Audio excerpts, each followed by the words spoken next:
Hey, welcome back. Craig Peterson here on WGAN. Online, of course, CraigPeterson.com. You can watch me by going to CraigPeterson.com as well. You can see the video of today's show here, me in the studio, doing it all by myself, hitting all the buttons and moving things around. Busy times. We got this two articles here that I really wanted to get to right now. And so that's exactly what we are going to do. This is kind of interesting. If you have been watching what's been happening over in Syria, and you see that there are U.S. troops there, Syrian troops, Turkish troops, and Russian troops, okay? This is a very interesting problem. And I'm going online right now as we're talking because I wanted to pull up this other article that I read this week. And let me see here. I think I can pull this up. I'm going to show you this picture over on the display. So always takes a second, right? And I will pull it up.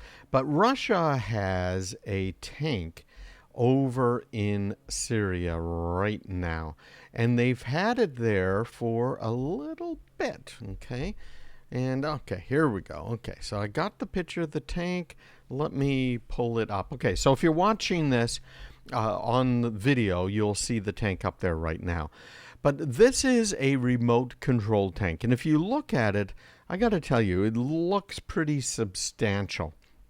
It's got a pretty heavy gun on it that's definitely bigger than, I don't know, it might be a 20 mic, definitely bigger than a 50 cal. It's got, looks like 4 larger tubes, which are probably for surface-to-air missiles, and 4 smaller tubes, it might be RPGs. But this is a picture of the robot tank that's been used by Russia over in Syria. And it was supposed to be a leap forward for Russia, but it just plain old did not work well. It's had a lot of problems. It didn't fight well. And they revealed that it tested it. It's called a Uran 9, by the way. And it is remote controlled. They admitted that it didn't meet their requirements, okay? It's modern Russian combat unmanned ground vehicles, UGVs. They're not able to perform the assigned tasks in the classical types of combat operations. In other words, once it hit the ground in Syria, it just didn't work right for them. Janes, you know who Janes is, right? That's the big military contractor review company, said that the system had demonstrated high performance in an operational environment, but Russia came out with a statement that they just plain old didn't agree with it. And there are a lot of these that are in development right now. DARPA, which is our U.S. Defense Advanced Research Projects Agency, has been developing things like this tank, and also some armored vehicles that are operationally, what they're doing is they're calling these optionally manned, like the Bradley fighting vehicle replacement. And Russia's been much more aggressive towards developing these UGVs, unmanned ground vehicles, than the U.S. has. But it's interesting to look at, but they were absolute failures. So now, getting to this article that appeared in Ars Technica. This is a picture. I'm holding up the article here to the camera for those who want to see it. You can also see it at CraigPeterson.com. But on October 18th, they announced that there were 4 companies who have been selected to build the prototype light robotic compact vehicles for the U.S. Army. These are non-developmental prototypes. And what that means is that they're based on existing technologies and they need to be deployable immediately. You know, well, it's going to take a while to ramp up production, but it needs to be something that can be deployed very, very quickly. We're calling it the Robotic Combat Light Vehicle. It's a next generation combat vehicle. We want these things to be manned or completely remote controlled. 4 companies that were chosen to develop these first prototypes are HDT Global, Oshkosh Defense, Q&Q, and Textron. They've already got some combination of ground vehicles, robotic systems. It's going to be interesting. Textron is based on the How & How's Ripsaw M5. Have you seen this thing, by the way, the Ripsaw M5? Look it up online. Do a search on DuckDuckGo for the Ripsaw, all one word, RIPSAW M5. These things are amazing. And by the way, one of them was used in Fast and Furious. Do you remember that thing? It had just like a tank, it had tracks, and it moved really, really fast and could go over almost anything. There was a TV show that kind of featured these guys, How & How. Very cool stuff. They've also got backwoods, I should say, wheelchairs. So that people that are paraplegic or even in some cases quadriplegic potentially, but paraplegic, and they don't have use of their legs, can go hiking in the woods because it's a little kind of a mini tank that they're sitting on top of. How, just amazing what they're doing. Textron's partnering with FLIR, and of course they make sensors and cameras, infrared stuff. So it's going to be interesting to see what comes of that. I'll kind of keep an eye on this one as well.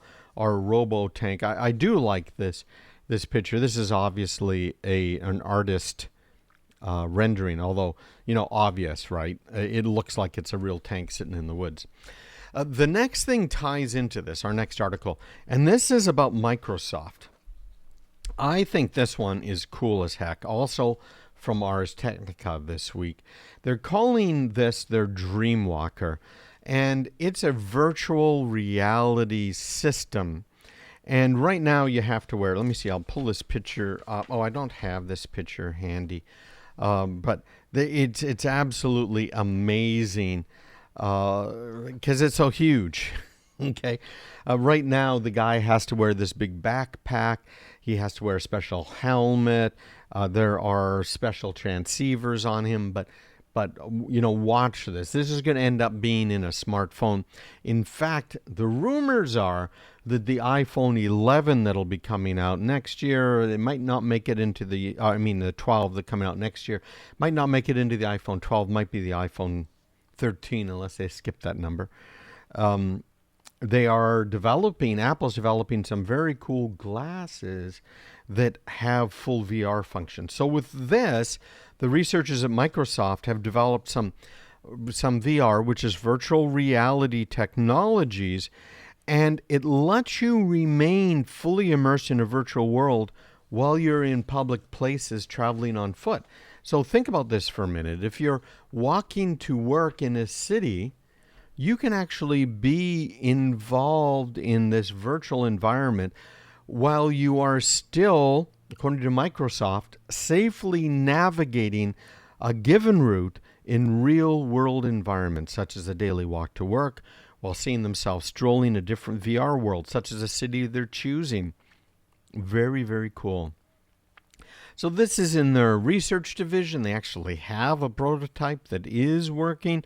And this is something I think we could expect in the future. They're saying that any potential obstacles the user encounters while traversing real space are recorded by real-time sensing technologies in the VR apparatus, including a dual band GPS sensor, 2 RGB depth cameras, and a Windows mixed reality provided relative world track. In other words, roadblocks, post boxes that might be in the middle of the sidewalk, all of those are going to appear in your VR world automatically so you know to navigate around them. Moving carts, everything. Very, very cool. So that's coming our way.